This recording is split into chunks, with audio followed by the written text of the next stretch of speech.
Is that pretty cool? Perfect. Start training people to do the right thing. I see you. You know Miss Smith. I know her. Yes. No, we were humble. You put the light on or off? You turn it off and see it better. You want me to turn it off for you? Oh, I didn't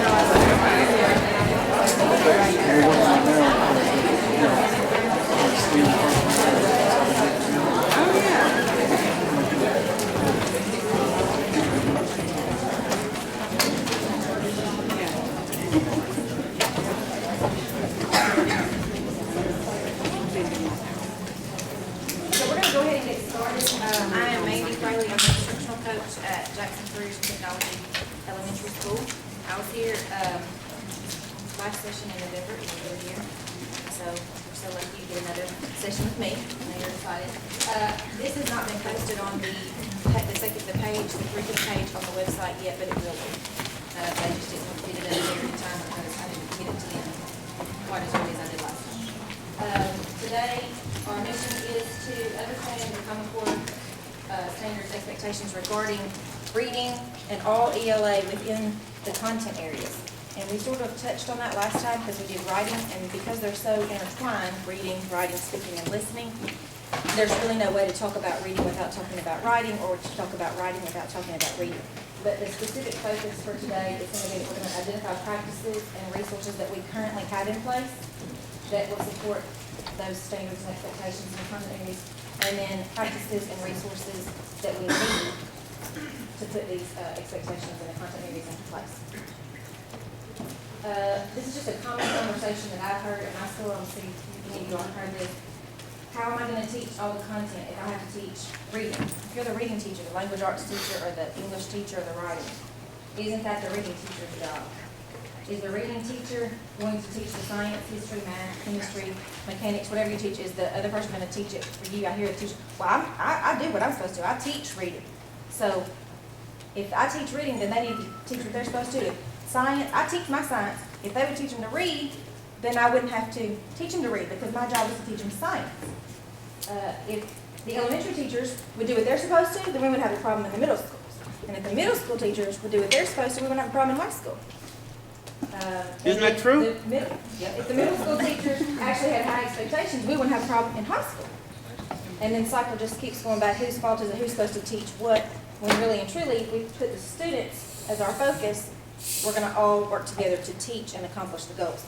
And I'm not really sure how you would teach science if you're not teaching reading. Because within science, there's all sorts of cause and effect relationships. And teaching cause and effect is a reading skill, not a science skill. So if you're teaching content of any kind, you're really teaching reading if you're teaching content of any kind. Because the requirements for Common Core are to read much more complex levels of text at a much earlier stage. When I look at the samples for third grade, that's what elementary mostly looks at, is third grade samples, third, fourth, and fifth. It is nothing like what I looked at when I was in the third grade, and I'm sure it wouldn't be anything like what you looked at in the third grade. It's much harder. The writing prompts are harder. Just reading the text is harder. I was in a Common Core class today for K-3 reading intervention, and they put a passage in front of us that was a kindergarten passage about the Civil Rights Movement. And it was a passage. It was not sight words or a Dolch list. It was a passage, and it was definitely not anything that I would place in front of a kindergartner at this point. So it is going to take all of us working as a team in order to accomplish reading across content areas and reading in general and writing within the Common Core. So I want you to think about what practices are in place that will allow you as an educator to meet the rigorous demands of the Common Core state standards, and what resources are in place that will allow us to do that. So right now I just want you to turn and talk for just a second, and then I'll call time in about 2 minutes. So what practices and what resources are already in place that you do in the classroom every day to meet the requirements of Common Core? You can turn and talk. I'm not in the classroom, so I want to make sure.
All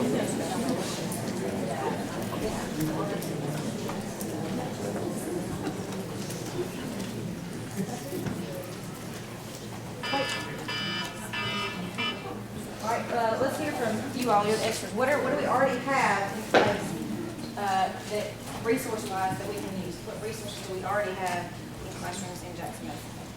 So I want to share one resource that you think would help you to accomplish the goal. We have nothing. Well, one thing is a computer, any computer with internet access is a tremendous resource. If you're trying to work with your kids to have them on the correct reading level, if you go to lexile.com, you can check different texts that you're going to use in class, try to make sure that they're at the right level for the students. And there's a lot of websites that you can actually pull up, for your subject-specific text that you need. You can pull up a lot of articles that are at the level they're supposed to be with questions to kind of tie back to. Right. We have any technology, like you said, Google, anything. I mean, if you just Google Common Core, text-dependent questions, or Common Core, reading across content areas, there's going to be articles to come up, there may be resources to come up. I do that all the time. Just pull stuff up and say, okay, this is something I can use, or you can take something that somebody's already created and just change it a little. What practices do we have in place already that we can use to accomplish this goal?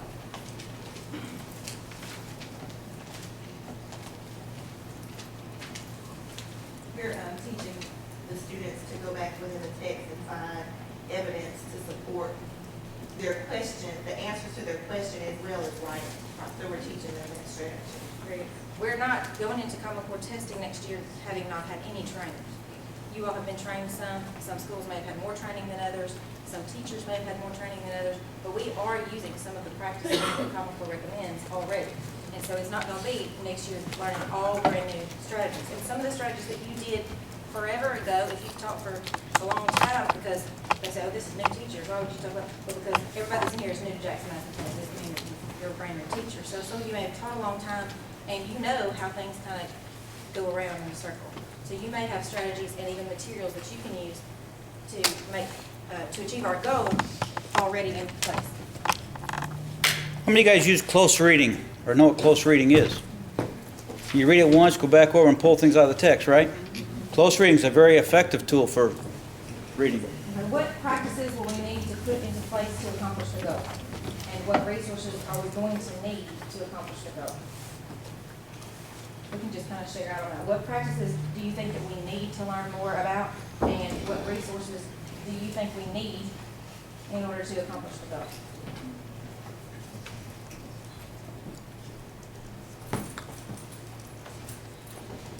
But for those kindergartners that you were talking about, what in the world can you give to them about the civil rights?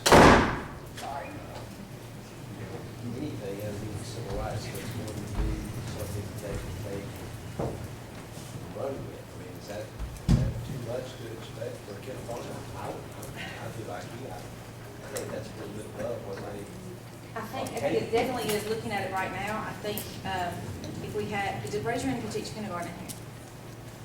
Okay, do you touch on the civil rights movement at all whatsoever? Okay, that's a starting point. Martin Luther King Jr. Beginning discussions, talking to our students in different ways. I know that at our school we have talked about expectation, and unfortunately in education we don't expect enough. Students are quite capable if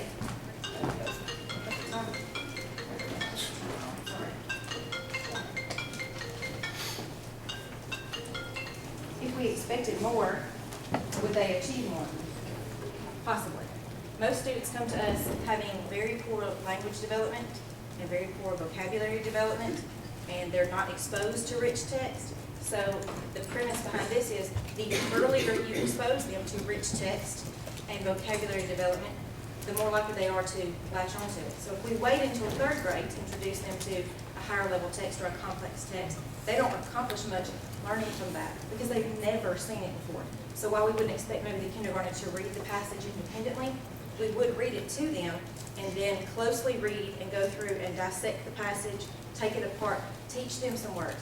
Little kids especially love to learn new words because they have never used it before. They love to use a new word. So it may be that you take that passage and you pull out a few words, and if they use that word correctly, anytime from then on, that's a buzzword, or that's a super smart word, or whatever you choose to call it, and they get something from it because they've used it appropriately. And so the point is that we have to really expect more out of these students. I'm new to JCT this year, and as a whole, the expectations were very low when I went there for the students. And I think that the teachers that are in here from JCT would agree with me on that. That the expectation was not there for students to achieve, and therefore, when we looked at our scores, they don't achieve. However, this year we've raised the bar a great deal, and we are already seeing our results. And it's not because we have all brand new kids, because we don't. So, expecting more can often end up in achieving more. If we expect you to be late for a meeting and we expect you to not show up, then you might do that. But if we expect you to do it, and you know that you're expected to, you're more likely to do it. And that makes a big difference for students as well. Can I say something else? Sure. We're doing the literacy program right now where we're encouraging reading. I think that that's got to help at some level. You know, if we're trying to get them to read more complex, rich text and pull answers from that, then the fact that they're reading on a regular basis during the week, during class time even, has got to assist them in their ability. Yes, I would agree fully that in most modern schools, K-12, reading, writing, speaking, science, geography, and history are taught as separate subjects. Why is it? More than likely it's because when I went to school, the teacher said, okay, get out your English book, put away your math, get out your English book, it's English time, put away your math, it's English time. All separate. They have a separate folder, they have a separate book, they have a separate everything. And in Common Core, most of what you see is integrated units, where there is no more science textbook, no more social studies textbook, no more history textbook.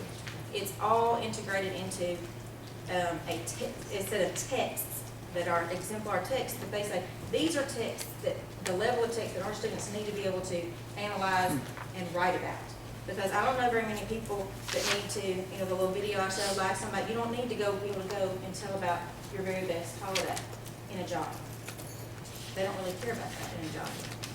I've called several friends this week that are professionals. I called a nurse practitioner. I said, how often do you read in your job? I just want to know, how often do you read? All day long. Called an architect. How often do you read? How often do you use math? How often do you cross math and reading? Every day. And if we're teaching students to tell us what they think about everything, we're not teaching them the skills that they need to be effective in the workplace. Because nobody asks the nurse practitioner, what do you think? She asks, what does the science of medicine tell you? That she doesn't want to know if the person just, I think you'll get better. I don't want a doctor to tell me, I think I'll get better. I want a doctor to be able to tell me, I've studied this medicine. I've studied the results of this medicine, and this medicine is effective. If an architect is building me something, I want to know for sure that they have studied and know whether they've read the plans and that they've read the effectiveness of the materials that they used, and that they know that my house is going to stand up. And so if all we ever do is ask them their opinion, and we ask questions like, well, we just read this article about civil rights, and it said one of the exemplar texts for high school is a letter from a Birmingham jail, Dr. Martin Luther King. And they read it, and then you say, okay, well, how would you feel if you were in jail? That's not helping the student, because then all they're going to do is just relate to their own personal experiences, but they're not analyzing the text. And they don't even have to really be able to read the text in order to respond to that question.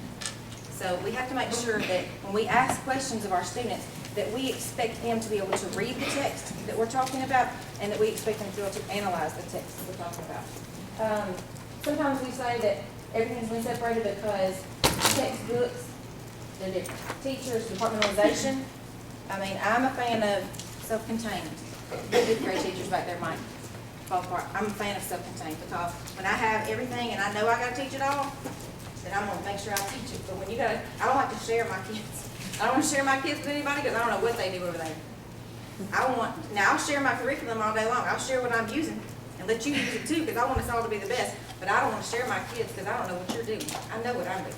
So sometimes people will say that's the reason it's all separate, and I only want to be responsible for one subject, and I don't want to just collaborate and share.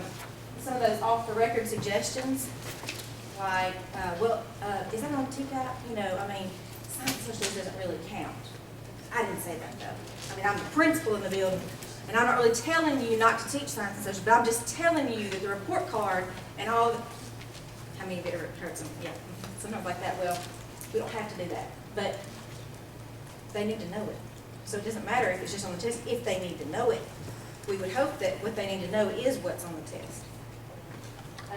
Teacher preferences. Sometimes I don't really like to teach reading, or I don't like to teach science. And I definitely don't want to teach reading within science because I went to school to be a science teacher, not a reading teacher. I went to school to be a math teacher, not a reading teacher. And you have to do all of that together. And then sometimes the student preferences. We see them struggling, and by nature, most teachers are nurturers. And I can't read it. Can't. And you know we can't. And you also know, as the educator, you know that he probably didn't eat that morning. And you know that. Because he didn't like the breakfast. But he didn't have breakfast at home. And you also know that his parents have issues and he really only has one parent at home. And you also know, and so you don't really want to put the complex text in front of them because they're telling you it's hard and they don't want to do it. And so we have to change our thinking as well as their thinking that, yes, you can do it. It may be hard, but we have to teach them that there's an appropriate amount of struggle. So I'm going to show you how to do it. We have to model everything. I'm going to show you how to do it, and then I'm going to expect you to do it. But we have to model what we expect and then check what we expect. We can't just say, well, you know, he's from a, you don't understand. You know, he's abused, and he's the very one that needs to know the most because he may be the one to stop that cycle. And if you don't ever put it in front, he may be Dr. Ben Carson. You know, I know y'all all know that story, Dr. Ben. Okay, he may be Dr. Ben Carson one day, but if you just say, you know what, you're just going to sit in the back. You're poor. You're not ever going to read it. It's a difficult text. He might be the very one that does. He might be the, or she might be the one that comes up with the cure for cancer. But if you never take the time to be sure and place it in front of them and do that hard thing and say, I'm going to help you with it. But then once I've taught it to you, I'm going to expect you to do it as well. Are you up for the challenge? Yes, I think most of us would say we are. Some of you may say, no, I'm not, in which case there is paperwork for you in Nashville if you want to retire. I mean, it's a huge challenge. I would say so. I'm halfway there. I'm at my 15th year. My husband and I had multiple conversations this week. He's like, you sure you want to do this? What's retirement look like at 15 years? And I said, no, he's like, you just really want those kids to know, don't you? I really do. I want those kids to know. I really do think that the students in America are just as capable, if not more capable than others. We take everybody. That always compares to China. China doesn't take everybody in school. They pick who goes to school. We don't do that. We take everybody. But what we've also done is we said, well, we take everybody so we can achieve. We take everybody so we can achieve more, I would think. We need to take everybody and make sure that we do. What are some of the solutions for these challenges? Number one, engaging your media specialist. That is the correct, appropriate, politically correct term for a librarian.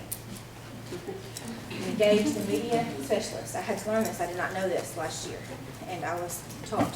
So now I know it's a media specialist. School counselors are professional school counselors. They are not guidance counselors. So I'm just telling you, it's a mistake you may not want to make. If you're a new teacher, make sure you know the terms of the people that live there. Oh, that could be it. They're media specialists, and they are a golden resource for reading in content areas and reading across the curriculum. Because they know all kinds of stuff. They read books about different kinds of things. Most of them like to read. I've not met very many librarians that don't like to read. And they are a great resource. Depending on the scheduling in your building, sometimes they have more free time than someone else. Not to say that it's free, but they may be collaborating with the instructional coach or other teams and use that resource. And they may really want to, because a lot of library media specialists come out of the classroom. They may really want to collaborate with them. They may really want to develop units still. They may really enjoy certain things. Figure out what it is that they like to do and then use that to your advantage. If it's that they love to just collect books for your next unit of study, tell them what you're getting ready to study and see if they can find some resources. They may know, they see those books come in and out, so they know what they have and what they don't have. And they're always more than willing to normally find something. Ours has said, I don't have that, but I know that the librarian over Thelma Barker does, and I'll get it for you. And they can trade. So make sure that you use all the resources in your building.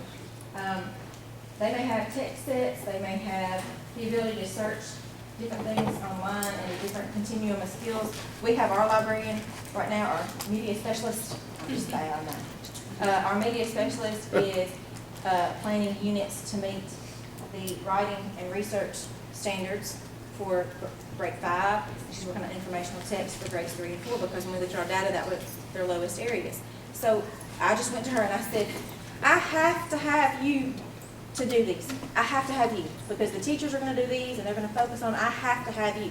She said, sure, let me know. Just very happy to do so. So don't forget that there's a lot of human resources in your building that you may not be capitalizing on as much as could benefit you. Inquiry learning and a flipped classroom. Is anybody here familiar with flipped classroom? Is anybody here trying flipped classroom? I looked into it, but I was gonna ask, is there anybody in the district doing that? The problem you've got is when you flip it, if they don't have access to the media. You know, you gotta figure out a way to make sure they get access to the media. Maybe I'm not going to the right person, I need to do that. Right. Is anybody here trying flipped classroom? Or doing flipped classroom? I didn't even know what it was. I was like, my classroom is flipped, what does that mean? Last year, Ms. Carter, we did a whole day on flipped classroom training. And basically, it's that you put the media or the research in front of the child before you ever teach it. And so they have time to read it and do all their stuff. And basically, they do it all at home and then they come back and talk about it. Because in upper grade classrooms, middle school and high school, a lot of times say, we don't have time to discuss. We don't have time to get to the point of writing because we're just going over the information. I got to cover it, I got to cover it, I got to cover it. So that does have a lot of barriers with being able to get through all of curriculum. Then they say, what if the students don't do it? You know, what if they just don't do it? So there are barriers to it, but it is something, if you're interested in worth researching and just looking at it, because they have seen success with that. Okay, collaborate with your colleagues. This is just a little bit of food for thought. I know that my JCT people know that I believe in collaboration. And in order to be great, you have to collaborate. I don't know everything, you don't know everything, but maybe nobody's ever told you that. I don't know everything, and you don't know everything. But together we know a whole lot. And I've learned tons from the teachers that I've taught with, and instructional coaches that I've worked with, and principals that I've worked with. When you want to learn something new, what do you do to learn about that subject? If I want to learn how to kayak, which I don't ever want to learn how to kayak, I would read about it more than likely. I might watch some videos about learning to kayak. I would probably talk to other people that kayak to gather the information. So we tend to act like reading is a separate subject when really and truly, especially once you pass 3rd grade, the whole purpose is for them to read to learn new information. The little issue with that is that means K-3, we do have to do our job and make sure that they've learned to read. And if they get to us and they haven't, we still need to be experts in figuring out what's the issue. Is it phonics, phonemic awareness, fluency? Is it environmental? Is it lack of vocabulary? What are the issues that we can go back and try to target and fix? In our school, we're really pushing vocabulary and academic vocabulary. All those years ago when Tennessee academic vocabulary came out, my principal was Linda Johnston at Thelma Barker, and she came in and she had these folders and these binders and all this. We're going to do Tennessee academic vocabulary. And I was one of those teachers that said, well, Miss Johnston says, so I'm going to do it. And I'm going to have my folders ready, and I have my folders, and I taught my kids. And I thought that everybody in the district did that because she said it was a district mandate. So I thought everybody did it, you know. So I go along, and I go to these other schools that have had the product. Oh, we don't do that. That's just like on if you want to. Vocabulary is the number one thing that I would spend my time doing if you're in a content area. If they learn the vocabulary, and I mean learn it, not just know the definition of it. They know the vocabulary to the point that they can use it. They know the nuances of the word. They know the affixes of the word. They really know about the words and they're able to use them. That completely changes their ability to read science and social studies and technical texts. If they can't get past the word revolution, they're going to lose the whole meaning of the passage. Because revolution is one of the most important words probably in the passage if you're reading about the American Revolution. You can't understand the American Revolution if you don't understand the word revolution. Now some people will say, well, you have to teach it in context and it's too much. I disagree. That's my own personal opinion. You can teach vocabulary definitions in isolation. Teach the definitions. When you get to it, it's sort of like the flipped classroom. They're not so unfamiliar with the word that they lose the meaning of the text. You can teach those words, get them to learn those words, practice with the words, play with the words, have games with the words. Capitalize on your vocabulary so that when you get to the texts that involve that vocabulary, they know how to use them. They know how to engage with them and they're not terrified of a word because it has 14 letters in it. But there's no way for them to understand a passage if they don't understand the vocabulary within it. You can learn something new or just revise something old. When I was teaching in 4th grade, higher order thinking skills were the big buzzword back then. Bloom's taxonomy, you make sure all of the levels, you have a question for every single one, and we still do that. And Common Core suggests that you use the highest level of questioning. However, when I was going through it a long time ago, it was evaluate was asking that question, what did you think? However, that's not what they're talking about. They're talking about a high-level question that requires a student to analyze and decide what the author was probably thinking. Why did the author include this piece of information? How is this piece of information, how is this vocabulary word integral to the understanding of the passage? How would the passage change if this one word was removed? That is a higher order question, but you're still using higher order questions. So if you understand higher order questions, all you gotta do is just tweak it just a little bit and change it to text-dependent higher order questions. Because sometimes when I present ideas, there's, oh, we've been doing that, we did that, we do that. You are doing higher level questions, but they may not be text dependent. So you just have to make sure that you're including all the components that you need in order to be effective. But it may not be something brand new. Or it may, I was actually writing text dependent questions with a teacher that I was lucky enough to have a buddy across the hall that came and loved teaching school as much as I did. And she was from North Carolina. And apparently North Carolina is light years ahead of us in education. Because they were doing this very same kind of stuff 8 years ago. And so we sat by her pool in the summer, and she was like, I'm going to teach you how to write these, okay? Has to be about the text.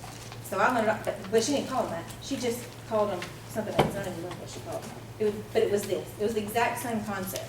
So knowing how to do something and just tweaking it a little bit can change your whole entire perspective on teaching. It's not all new. It's not all going to change. You just have to maybe change one little practice, and it'll be different. But text-dependent questions are not low-level, literal, or recall questions. So that doesn't mean that you just say, okay, who is the main character? Do they have to look in the text to see who's the main character? Yes, but that's not a higher order thinking question. They need to be able to know how to answer that question. That's not writing a true text-dependent question that's higher level. They are focused on comprehension strategies. They're not going to be focused on that, like a compare and contrast question or cause and effect. They use those, but that's not what a text-dependent question is. And they are also not just questions. They can only be answered with evidence from the text. They can be literal in the level of just checking for understanding, like I said, but they also have to involve analysis, breaking something apart, synthesis, putting it back together, or evaluation. Focus on word, sentence, and paragraph, as well as larger ideas, themes, or events. Now, in my training today, they talked about, you asked how would I do that with kindergarten. Well, instead of just focusing on the whole passage, they talked about getting all the way down to how a passage is a bunch of sentences put together. So what if we went back and actually taught kids how to comprehend a sentence? Never really thought of it like that. What if we just taught them to comprehend a sentence and really take that sentence in and reflect on that sentence? So you could pull out specific sentences, teach them the words in the sentence, let them say the sentence, and then take hold of a few words in there, and they could learn the meanings of some of those new words. They also focus on the paragraph as a whole. In close reading, the strategy that Mr. Gillespie was talking about, you're supposed to read the whole passage out loud to them first, but then you go back paragraph by paragraph, chunking out each paragraph and figuring out what was the author probably thinking during this paragraph. Why did he put the words here? Why did he say this now? Why do you think he's telling us this now? Why do you think this character has just been introduced? Why do you think this person let us have this information? What's the purpose of it? And then themes or events, especially within science and social studies. The order of the events is very important in history. So why is it included right now? Why do you think this happened right now? One of the things we read today was about a little girl named Bessie Coleman. Anybody know that? She was the first African-American, anybody know? Pilot. But she started in France because she was born in the 1800s and was a child of sharecroppers. And so it says, I lived in, I don't even remember what state it was, in 1892. And I had to walk 4 miles to school. And my parents were sharecroppers and they had 13 kids. So we were working on writing some text-dependent questions, and I said, mine would be, what details in the passage help you to explain why Bessie had to walk to school? Because that's a third grade passage, so most kids, because we're egocentric people in general, and children are even more egocentric. They're gonna think that that story's happening right now. Even though they're gonna see that date, they're gonna pass right over that.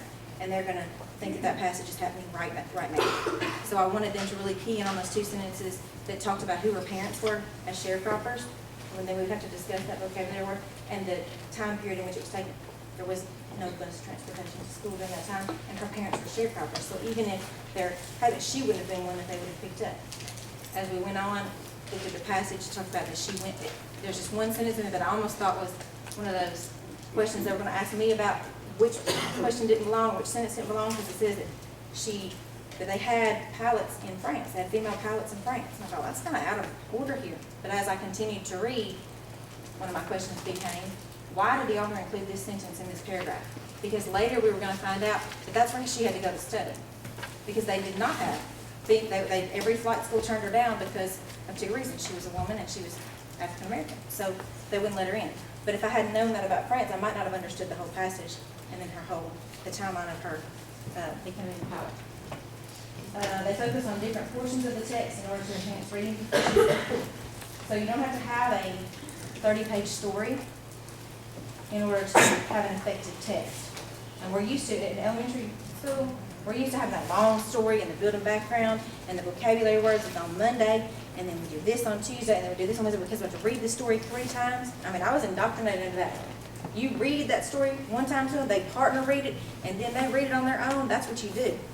Well, we're still in the close reading, but instead of doing it of a 30 or 40-page story, we may do it of a much richer text, of a shorter passage. But it's much richer text. It's something that they will actually need to analyze and not just tell about their feelings, and it's mostly nonfiction.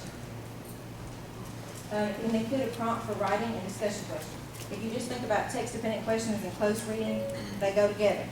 So at the very end of the close reading and the text-dependent questions, there's normally an open-ended question that will require them to write to the text. And we talked about all that in the writing training last time about how they're going to have to write to at least one text, maybe 2, maybe 3. So they have to know how to read about the text and then be able to write about it, because you certainly can't write about it if you can't read about it. When my dad was diagnosed with cancer 4 years ago, I knew that I needed to read about it. Up until that point, I didn't know that much about cancer. And because I'm one of those people that thinks knowledge is power, I decided when they told me that he wasn't going to make it much longer, that I wanted to know what it was going to look like when he died. So I want to know what that's going to look like. I need to be prepared for that because I'm a teacher, so I need to know. So I started reading articles. What does it look like to die?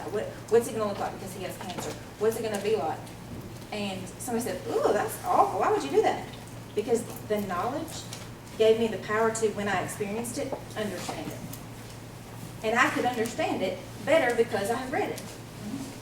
I like the point that you bring up. However, how can we do text-dependent questions in math, like middle school math? The reason why I ask is most of the story problems we come across are through census at the most. We teach them to look at the questions and then do the details, but you don't ask stuff like, well, what was the writer feeling when they wrote this question? Right, you may not ask questions like that, but you're still teaching them to use the text to defend their answer. You may have them to use a word problem, and then we do a little strategy called RICE, where they have to, at the end, explain how they solved the problem in words. And so there are probably words in the problem that help them to know how to solve it. So that's a way to reference them back. If the text is the word problem, then all they're going to have to do is reference back to what words in the word problem help you to know what to do. But isn't that simple recall? No, because they're having to, it's not what words are in the word, what words in the word problem allowed them to analyze and know. See, they had to analyze. If the words are there more than, less than, those words, they had to analyze those words to know what operation to do. Because sometimes you might have more and you're supposed to add. You might have the word more and you're supposed to subtract. So they had to use words together to let them know. And that's one way that you could do it. But you're right that in math, it's not nearly as easy as it is in science and social studies. But that is one way that you can do it, is to have them take out words from the problems and then tell how they use those words to let them know what math operations do. And in general, when you do that, then you are participating in helping the writing teacher, the reading teacher, the science teacher, the social teacher, because you're getting them to write about a topic that they don't normally write about. You're getting them to write in a subject that they don't normally write about. And so that's how you're able to do that. One of the things in Common Core also is reading technical texts, which is sets of instructions. And so if you're doing a math problem and if there's 10 steps in it, they have to be able to read the steps. And so you can make text-dependent questions about a technical text like the steps to dividing fractions. You can get on any website, just about get online, just Google directions for dividing fractions. And it's going to come step 1, step 2, step 3, step 4, and it's going to have words and pictures of math problems. And so that's a technical text. And lots of students are not familiar with technical texts, recipes, sets of instructions, and those are skills that you have to be able to do. When I got in my niece's Christmas present, it had like 30 pages of instructions on how to put that together. And I was like, ooh, this is the day I missed my dad, because reading those instructions was a daunting task for me, and I can read well. But reading that type of text is not something I do often.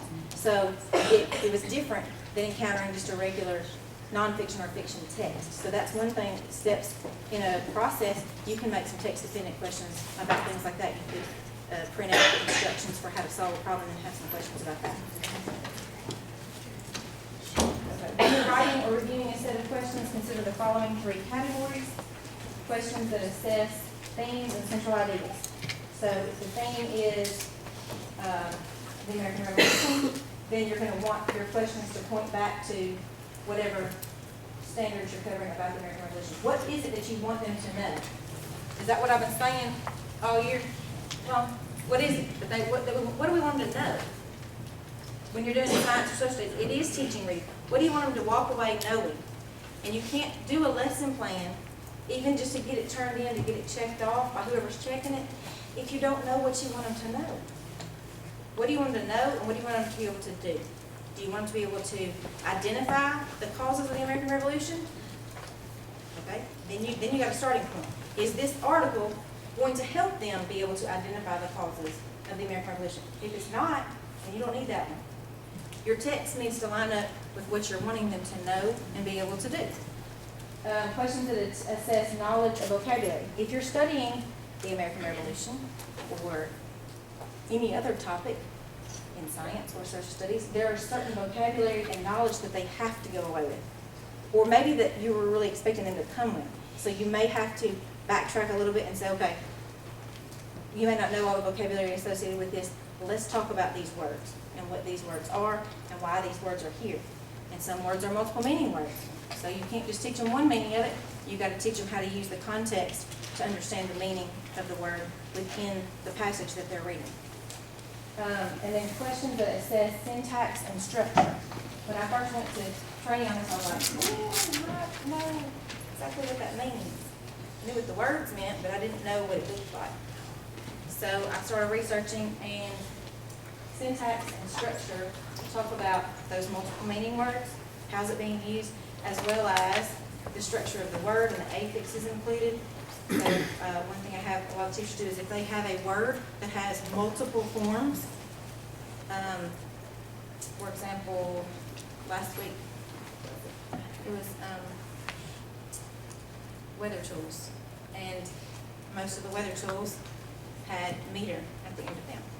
And so instead of just teaching them what each weather tool did, we also had a word study lesson on what do you think it means? This is barometer, thermometer, hygrometer. What do you see? They all have meter at the end of them. So what does meter probably mean? And instead of just overlooking that and you go, well, yeah, they don't get that. They don't know that. They don't dive into language and figure out. So when you say to them, everything that ends in meter is something that's being measured, and then it's going to tell you what it's measuring. A thermometer is measuring temperatures. And oh, I see THER at the front of that. Thermal, what other words do you know that have THER at the beginning of it, or in the word? And you can go off on this, they can create a whole list of words. And these kids know a lot of words. I was in a first grade class. What was that word that student said that time? Do you remember?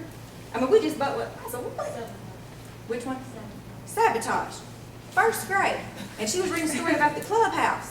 There was a clubhouse and this kid, and she said, what is he trying to do? Why is he doing these actions in the story? What can you tell me? He said, I know. She said, okay, can you sit on the carpet? Yes. Okay, tell me to sabotage. He's trying to sabotage. You know what? And I said, okay, now you gotta tell what sabotage means. And so he told, that it means you're trying to get them, you're trying to get them. And he was exactly right. So, you know, he was a first grader. But when we take the opportunity to build on the words that we see there and not just look at it as, okay, can they read the passage? Can they answer the questions? What other instruction can you bring in that then they can apply somewhere else? So when they leave your room, then they know that meter is talking about something that's being measured. So now when they go to math, and they learn something else about meter. Oh, meter. Oh, that's the word part. That's why that means measurement, because meter is a term of measurement. So that's why they say barometer. And then they start to connect all those things together. And you have to model those connections just by thinking aloud. Okay, here's some examples. Not text dependent, and Casey at the back. I promise you, I told you all last time, Casey at the back will be on the part. Casey at the back will be on part. They said, these things, they said, nothing is brand new published for the park assessment. Everything that's on that assessment, every passage that's on the assessment has been authored already. And that's, you know, so we say, we don't have it, we don't know, we just don't know we have it. So I've gone through, like I said, Casey at the back will be on there. Go through and look, just find the authors. Robert Frost poems, they're gonna be on there. Letter from a Birmingham jail, that's gonna be on there. Gettysburg Address, that's gonna be on there. Maybe not at my level, but it's gonna be there. Because they picked the text that they wanted to know. In Casey at the back, Casey strikes out, describe a time when you failed at something. That's not text dependent. But what makes Casey's experience at bat humorous? Then they have to go back to the text, find out what made it humorous, and then give those details. In Letter from a Birmingham jail, Dr. King discusses nonviolent protest. Discuss in writing a time when you wanted to fight against something that you felt was unfair. What can you infer from King's letter about the letter that he received? So they have to use the text to do that, so just getting to tell all about what they would do. In the Gettysburg Address, Lincoln says, the nation is dedicated to the proposition that all men are created equal. Why is equality an important value to promote? Instead, the Gettysburg Address mentions the year 1776. According to Lincoln's speech, why is this year significant to the events described in the speech? Does everybody see how those are different? But they're not that these aren't good questions, but since I don't think any of the schools in the district are like knocking out of the park 100% proficient in advance, we only have so much time. We might as well ask the questions that are going to benefit them the most and teach them the most skills all at once. If they want to tell you about what they like, you can do that at recess. That's what I was telling them. Oh, I so want to hear that. You can tell me at recess. No kids coming around me at recess in general. They're not going to come and tell you. And then maybe at the end of the day, they're not going to tell you. But if they really, really want to tell you, they will come tell you. Then you need to know that they really want to tell you, and just listen to them, but not during your instruction time. This is not my computer, so. Creating text-dependent questions. Identify the core understandings and key ideas of the text. And this is you writing the questions. Start small to build confidence. So you're going to have some of those lower level questions just to get them started. In first grade, when we do read aloud, I have the teachers do think aloud. And if they ask a question, it's got to be text dependent, and they have to model. I know that the main character is because on page or in paragraph, whatever, they have to still have to cite the evidence. That's just to build confidence. You'll stay at that level. Start small to build that confidence up. Target vocabulary and text structure. We talk about how to do that. Find the vocabulary that they have to know. Find word families for phonics and phonemic awareness. Also find concept words and words with that syntax and structure. If they all have a specific affix, include that, because then you're able to capitalize on your time and make it worth much more. So that when they see those words again, they've made that connection. They really understand them. Identify the standards. Tackle tough sections head on. This is what we talked about earlier with expectations. It's okay to say to the students, this is a tougher text, but we're going to read it, and this is how we're going to go about it. Have a plan for how you're going to do that, and then let them work through it. Create coherent sequences of text-dependent questions. So don't start at paragraph 5 if you're going to ask questions about paragraph 1. And don't start at the highest level of questioning. Start at the lowest and then build your way up, and start at the top of the passage and work your way down. But remember to go by sections. In middle and high school, that may be paragraphs. In elementary school, it may be going sentence by sentence or paragraph by paragraph. Identify the standards that are being addressed. That could be your reading standards, that could be your science standards and your reading standards, social studies standards, history standards, chemistry standards. What knowledge do I want them to come out of the class today with? If I teach biology or chemistry, there's a certain level of knowledge you want them to leave with. So what is that knowledge that you want them to leave with? And is the reading that we're doing going to give them that knowledge? Because if it's not, but it's on the right page, and you have your same lesson plans from last year, but you just really wanted to use those, don't use those. You look at what you want them to learn, and then find the text that matches that, and then use it. And if it's not the right level, you still got to keep looking. You can't just say, oh, I found a 3rd grade passage on weather. If you teach 6th grade, you got to go look for another passage. It's got to be on the right level. It needs to have the knowledge that you want them to have, and then you start to break it apart. And then create the culminating assessment. So once you know what you want to learn, and you target the vocabulary and the text structure, then you're going to actually create the culminating assessment, which would be this set of questions and the writing prompt if you want to have a writing at the end. You have to create your assessment before you teach, because you have to know what you want them to learn. And so that's not necessarily the order everybody does it in. They're like, oh, I'm done with this unit, okay, I better create a test. No, you really need to create that assessment in the very beginning so that you know what your instruction is going to be about. You can't do that on the back end. It's got to be done in the beginning. Vocabulary development is a must-do. Multiple meaning words, affixes, word web, that's the activity I talked about before. It's all the forms. If there's an affix of any kind on the beginning or the end, you go through and have them create a web of all the words that have that. And then you have to go through specifically on that word and make sure that it meets the definition of that affix, and then what does that mean? And let them see all these words are interconnected, like the meter words. Shades of meaning, a word line. I got on Engage New York webpage. You can go already on there, because they're not like Tennessee. They actually have all of their units published for their teachers so that they don't have to go looking for stuff. And they have a kindergarten unit on there. And one of the words that they had in there about weather was frigid. And that was the kindergarten word. And I thought, that's okay. Kids can pull on to that. And then it had all the ways to go through it, and they will put it on a line. So they had warm, cold, hot, frigid, freezing, and then they had to put them on a line in a continuum of which word is the most extreme, and which word is the least extreme. Well, you know that a little kindergartner or first grader loves to go home and say, oh, it's frigid outside. And everyone says, what? Because you don't even know. Yes, I do know what that means. It means that it's very, very, very cold. It's not like you just need a coat or a sweater. It's really cold. It is frigid outside. Your fingers could get frostbite. And then they start to move, they want to learn these big words. So that's an easy way to just incorporate that. Just put them on a word line of the degree of the meaning. And then academic vocabulary, teaching, reinforcing it, and having them included in your writing. That's good. Are there any questions? I kind of feel like, after it's over.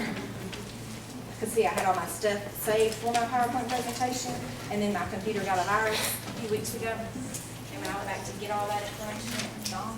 So I got to look for it again. But I learned some more stuff in looking for it. Does anybody have any questions?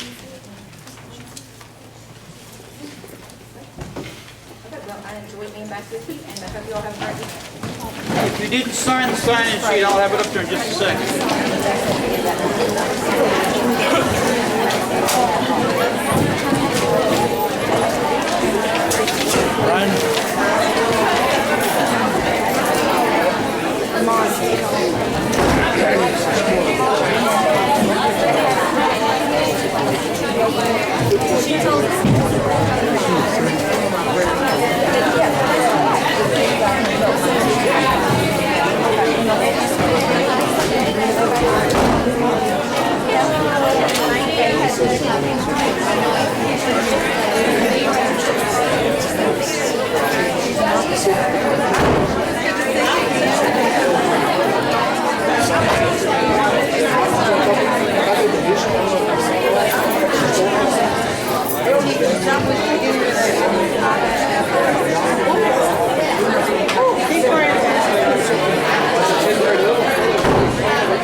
guess the concept is